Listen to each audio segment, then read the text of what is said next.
pack of stray, upright walking canines.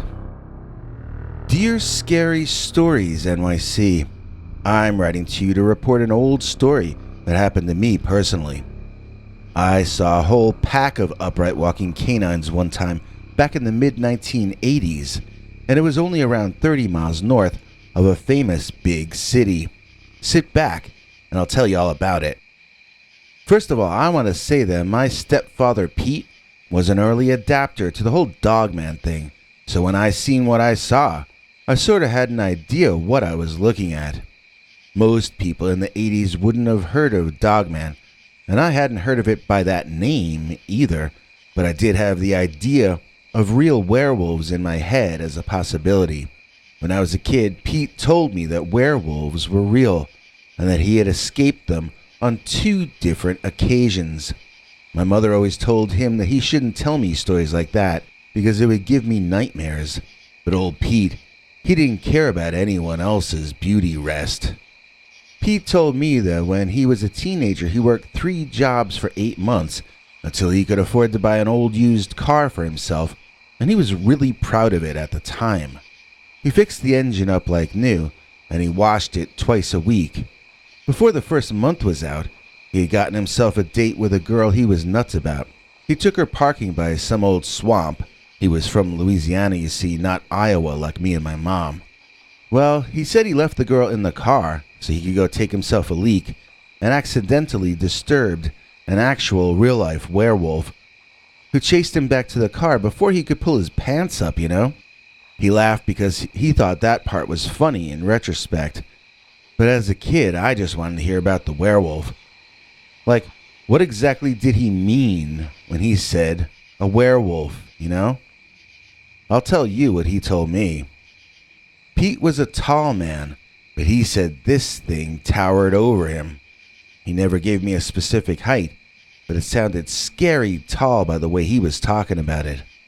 Back when I was a kid, Bigfoot was in fashion on TV and in the movies, so of course I asked him if it might have been a Sasquatch. He asked me if Sasquatch had ears up on top of his head. That sort of freaked me out because I was visualizing human ears on top of the head, which would look pretty nightmarish, you gotta admit. Eventually, I understood he really was describing something with ears like a wolf, or a dog or a cat. He said its head looked like a wolf head from out of ancient times, and that it had teeth bigger than any animal would ever need. I remember one time he called it the overkill monster, because everything about it was so overdone. It was overly large, overly toothsome, overly scary, and it had claws like Ginsu knives. It was like he was armed for bear while going squirrel hunting, if you know what I mean. Pete tripped over his pants and then just left them out there in the darkness and the muck and kept on running. He told me he got back in the car and locked his door just as the werewolf slammed into the side of his car so hard that he lifted the wheels on that side up off the ground. The girl was screaming, and Pete was lucky he left the keys in the ignition, so he started the engine and drove the heck on out of there. That girl refused to ever talk to him again, and the next day he went back to find his pants. He found his ID and personal belongings still intact in the pockets, but the pants themselves had been shredded into ribbons. Don't worry, I'm getting to my own story about the pack of dogmen, but my stepfather had one more scary story he used to tell me. This one, he said, took place while he was hauling cargo to Canada about, I think, 9 or 10 years after the first story. Old Pete worked driving an 18-wheeler for a while back before my mom and him got hitched up, but I don't know too much about it other than this one story. I honestly don't know exactly where in Canada this story took place, but it was an area with fields and trees and a highway running through it. Pete said he seen a man emerging from the woods way off in the distance to his left, which was set back from the highway a great deal. He saw the guy running across the field toward the highway that he was driving on, and he started to get nervous.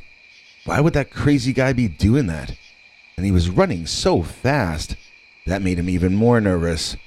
Pete floored the gas pedal, trying to get out of there, before that guy did something crazy like run out onto the highway in front of him. Well, no matter how fast Pete drove, he said that man sped up even faster. When he had the rig completely maxed out, he says he got goosebumps all over as he saw that man drop down to all fours and start running even faster than before.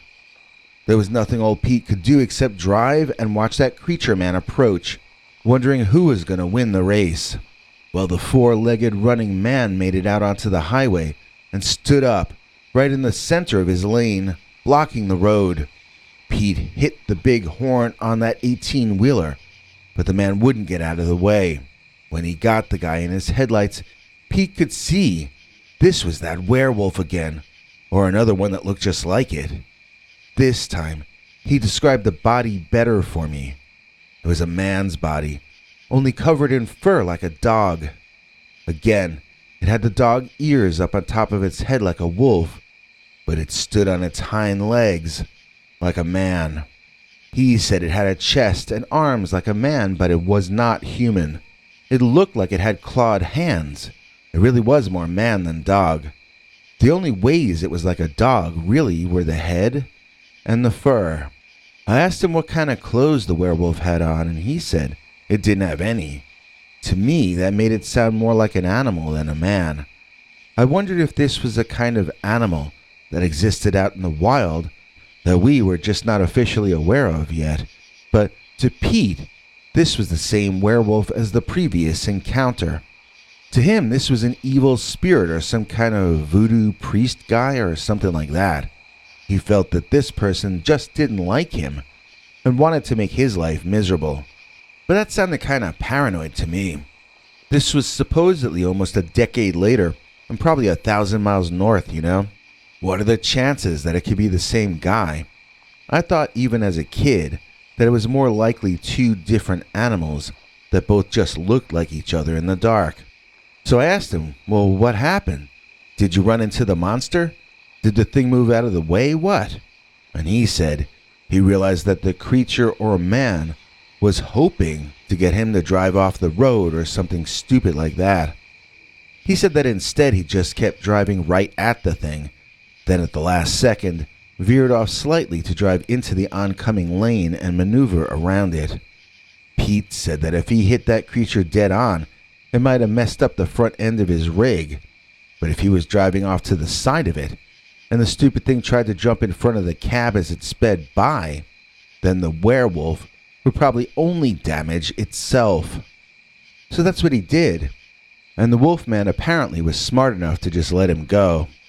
Pete told me he couldn't see the monster in his rear view, but he didn't slow down at all, scared that the creature was still running after him.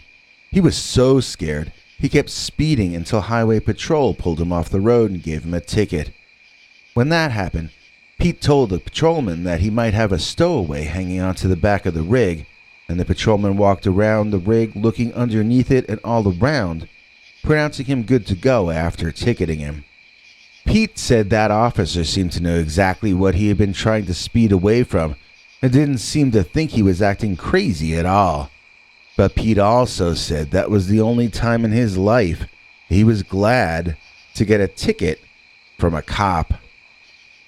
I probably believed both those stories till I was about 10 or 11. By then, I had retold Pete's stories to my friends and gotten laughed at so often that I figured they must not be true. I sort of filed werewolves in with the Easter Bunny and Santa Claus, at least until I had my own experience, which I'm about to tell you the details of. I was working doing deliveries, not in an 18-wheeler, but in my old pickup truck. I forget what I was delivering, but it was to a place in Minnesota, which I was not familiar with. I got lost on a country road conveniently named Country Road 58.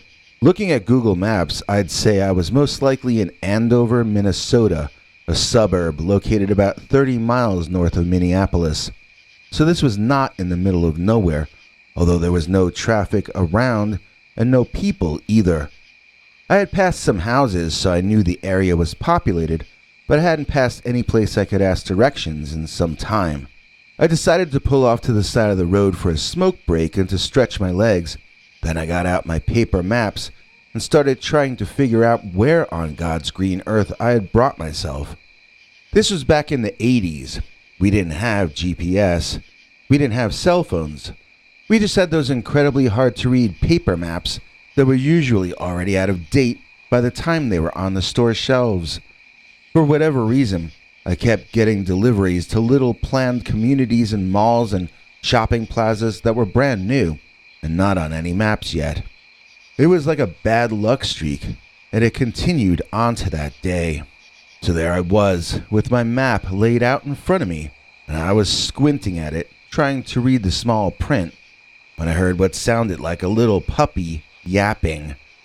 That was an out-of-place sound, so I looked around, and there he was, the cutest little pup in the entire world, and he was doing a trick for me. There he was, walking up to me on his hind legs like a circus dog. This was a white dog with brown and black patches on him, floppy ears, and crazy funny eyes. I patted him on the head and checked him for a collar so I could return him to the family who lost him. He didn't have a collar though, which made me sad. A highway is no place for a dog that sweet to be playing around. He deserved a backyard and a nice kid to be his best friend. I thought about taking him with me, but if he did belong to some boy or girl, I wished I could return him. While I was thinking these thoughts, out of the woods walked another dog, and another, and another. But now it got creepy because they were walking upright, all of them, doing the same circus dog trick as the puppy. And you know, a decent-sized dog walking on his hind legs can look you right in the eye. If they're not your pet, it can actually be more than a little intimidating. I remember I was looking at a lassie dog, whatever those are called, and a big old Dalmatian with white and black spots, and neither of them had collars on either. They looked like people's pets who had gone stray and formed a pack to hunt in. I had heard about that, and how they can go feral pretty quickly.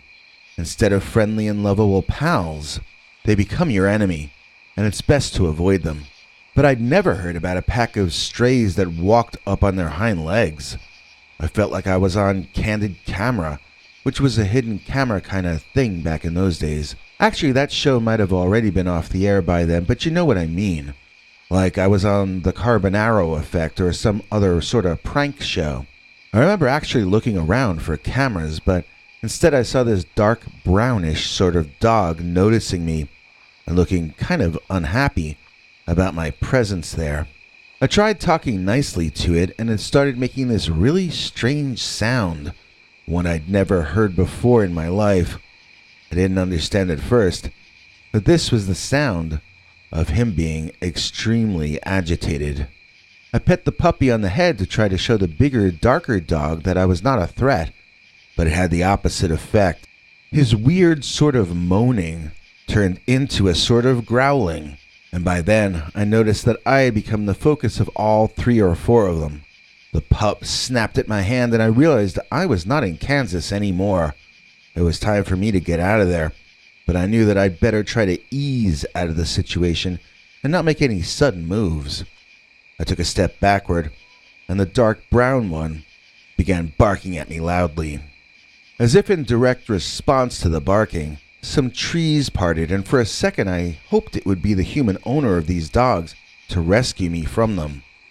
Well, it might have been the owner, but he wasn't human, and he did not have rescuing me on his mind. What I saw coming out of those trees, I had to look up to make eye contact with, which I almost immediately broke. This was the granddaddy of all upright walking canines. This was what my stepfather Pete had told me about. This was what I had told my friends about, causing them to laugh at me. But now, he was walking into my life, and there was nothing funny about it. Being surrounded by dogs who walk on their hind legs is a strange thing to live through. Realizing that their pack leader is a werewolf, however, makes all your blood run cold. It's not a place you want to find yourself in, believe me. So it turned out that Stepdaddy Pete was not as crazy as my classmates told me he was. He hadn't made up those stories either. They were true, and I had the proof in front of me. That one was not a dog like the others, although it had a canine head. More like a wolf, really, with the upright ears on top of his head. The fur was dark and gray, but somewhat patchy in places. It had a hairy chest like a man, for example, but had far less fur on his belly. Sort of where we have more hair as humans, he had more hair as a werewolf. And where we have less, he had less. The body was far more like a man than like a dog, although the one I saw, his legs looked like the hind legs of a dog, not like a man's legs. In the stories Pete had told me, he said it stood like a man, so I just envisioned human legs covered in fur. That's not what I saw in that animal, though. It was like a dog from bottom to midsection, and it was like a dog on top, but its belly, chest, and arms were almost more like a fur-covered human being. I got a pretty good look at its body and its legs, but I'll be honest, I never looked up at its face a second time. I was way too scared to make eye contact with that. I didn't want it to think I was trying to challenge its leadership in any way, and I adopted what I thought might be seen as a submissive pose. I was not very good at acting submissive in those days, as I had not yet gotten married and spent my life getting lectured. I was still a maverick, but on that evening, I went total beta in an attempt to save my skin from ending up dog food for this wild bunch. The entire pack of them got real slow and real growly. Even the puppy seemed agitated at me, and I felt like crawling into a hole and hiding. The closest thing I had to that was the truck cab, so I made a slow movement toward my front door, and all of those dogs moved like one to block my path. All, that is, except the Dogman himself, who blocked my path moving forward instead. It was checkmate, and I was about to have to surrender to these insane canines. They thought they were superior to man, and let's face it, they seemed capable of proving the point. What did I do? What do most people do when they run out of options? I prayed. I prayed in my head silently, but I prayed. I apologized for all my misdeeds, and I apologized for my impure thoughts. I vowed to be a better person if I would be allowed to survive this encounter, and that was all I could think to do. I was shivering all over as though I were freezing, but it was just out of pure fear. And then, I think God or the universe or something answered me. The sound of a police siren came from down the road, and within a second, all the dogs dropped to all fours and scuttled like cockroaches back into the woods alongside. The police car pulled up in front of me and parked. Then the officer came out and asked me if I was having car trouble. I basically told him the truth. I was lost. I got out my maps, and then a pack of dogs came out of the woods and got hostile with me. I was relieved to see him, and I told him so. I remembered my stepfather telling me about the only time he was glad to get a ticket, and I could fully relate. I even told the cop that I was happy to see him even if he was about to give me a ticket. It turned out, all he gave me was directions to where I needed to go. Not likely to see any graffiti saying this, but not all cops are bad. I could go on all day about my theories concerning the Dogman, but they would only be my guesses. Like, I think those dogs really were escaped house pets. I think they taught themselves to walk upright because they were inspired by their leader, the Dogman. But I have no proof to back up any of my ideas, so ideas are all they are. And so basically, that there is the entire story of the time I ran into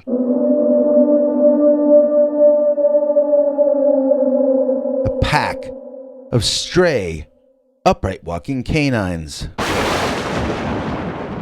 CS, she's the best, head and shoulders above the rest, I got to get this off my chest. I think CS is the best. Please join us in thanking today's executive producer CS for making this episode possible. In exchange, CS gets all our perks, including the secret uncensored weekly story, advanced previews of episodes whenever possible, and our over 21 hours of archived secret uncensored stories available nowhere else. And you can get all this too. Just join our PayPal subscribers club at peterbernard.com, or do what CS did and click that join link under each of our videos. And now, here's TV spokespuppy Henry Lee Dogman with the rest of the deets. Hank?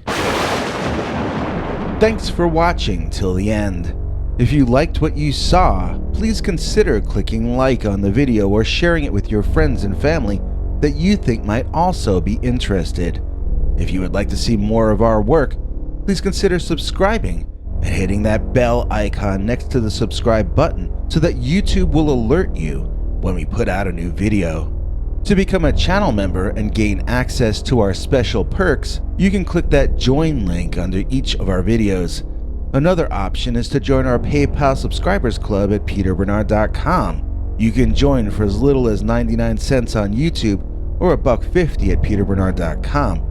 And that gains you access to our weekly secret uncensored episodes. If you'd like to see our 21 hours of archives of uncensored Dogman stories, then please join at the $3 level or above.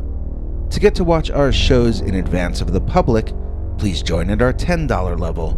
That gets you all the perks. If you join our channel memberships, you need to check our community page here on YouTube in order to get the links to the secret videos and other perks. If you're in the PayPal subscribers club, Peter will email you all the news and links himself. Once joining the PayPal club, which is Peter's homemade club, please give him a chance to see that you've joined and to compose you a personal welcome email, as none of that is automated. But whichever you join, we'll name you an executive producer for the next available episode. Do you have a scary experience that you'd like to share with us? You can email us at scarystoriesnyc@gmail.com or call our Scary Stories voicemail hotline at 804-LA-SCARY. That's 804-537-2279. It's a Google voicemail box, so that means it keeps cutting off after every 3 minutes. If your story is longer than that, please keep calling back and we can piece it together on our end. Good night, and have a scary tomorrow.